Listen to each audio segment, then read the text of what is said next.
Hey everyone, welcome back to our channel. Today, we're diving into how to redeem Chase points in 2025.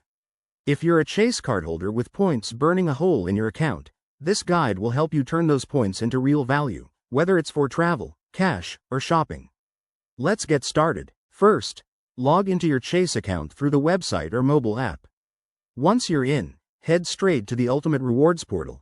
That's your hub for all things points. It's user-friendly, so navigation should be a breeze. Next, browse your redemption options. Chase offers several ways to use your points. For the best bang for your buck, consider transferring points to travel partners like United Airlines or Hyatt Hotels. In 2025, you might see enhanced transfer bonuses, so keep an eye out for those updates to maximize value. Sometimes 1 point equals more than 1 cent. If travel isn't your thing, go for cash back. You can redeem points for a statement credit or direct deposit, which is super straightforward. Just select the amount, and it'll be applied to your account.